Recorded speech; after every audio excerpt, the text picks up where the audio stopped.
त्यांच्यापेक्षा विचारायला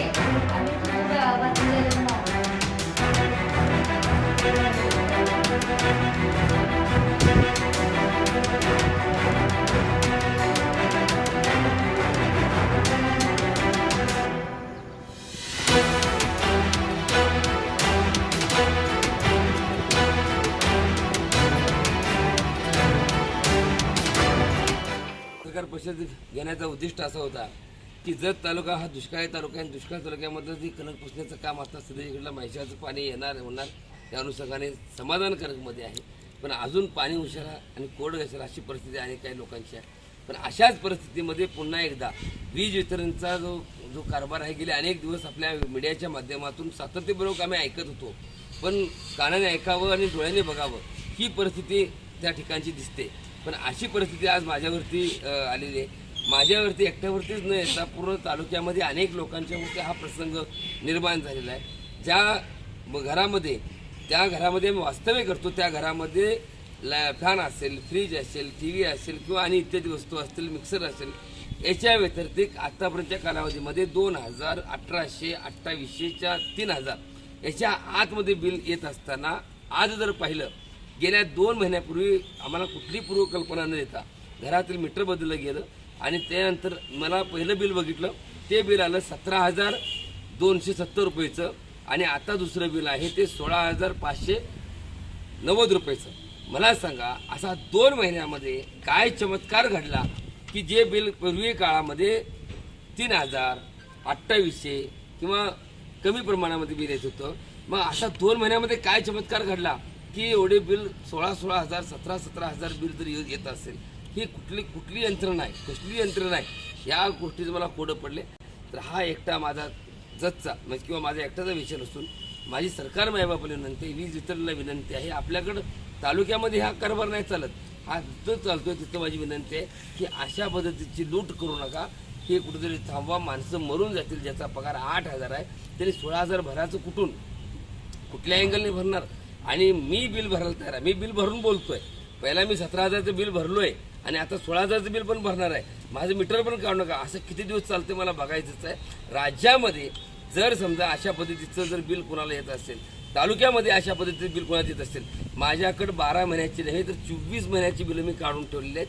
24 महिन्यामध्ये 2 महिन्यामध्ये मीटर बदलल्यानंतर जर असा चमत्कार जर घडत असेल तर मला वाटते 1,500 रुपये जे लाडक्या बहिणीला देतात तर मला वाटते 3,000 दिले तरी कमी पडणार नाहीत. कारण सरकारकडे डबल टिबल जर आमच्याकडूनच आमच्याच घरातून व्याजासकट मुद्दल सकट जर जात असेल तर हे कुठं सहन केलं जाणार नाही. माझी सर्वांना विनंती आहे आपण जे मंडळी आहेत ते प्रत्येकाने आपलं बिल चेक करावं.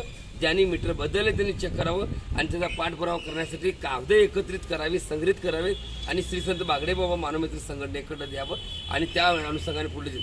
आणि जर सरकार मायबाप हे जर करत असेल तर आम्हाला 5 लिटर रॉकेल द्या शिस्तबद्ध.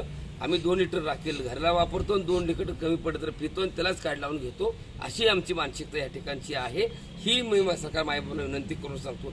माझा वीज वितरणच्या अधिकाऱ्यावरती दोष नाही आहे, कर्मचाऱ्यावरती दोष नाही आहे, कुठल्यावरती माझा अपवाद नाही आहे. मीटर एवढं चमत्कारी कसं भेटलं असं एखादं मीटर आम्हाला भेटावं आणि ही जर तालुका दुष्काळी तालुका हा सुजलम सुफलम व्हावा एवढीच माफक अपेक्षा करतो. धन्यवाद.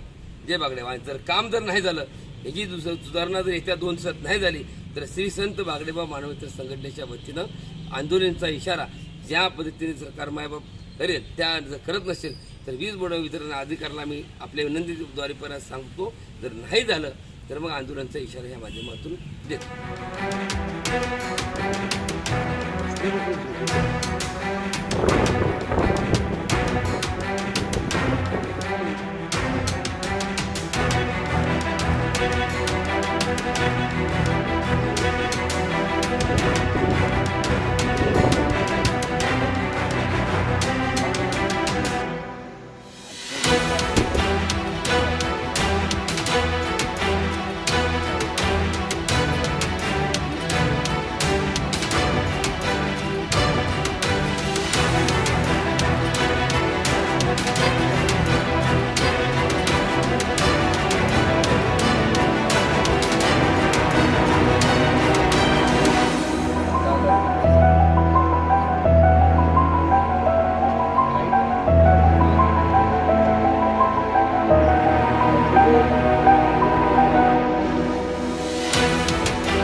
आता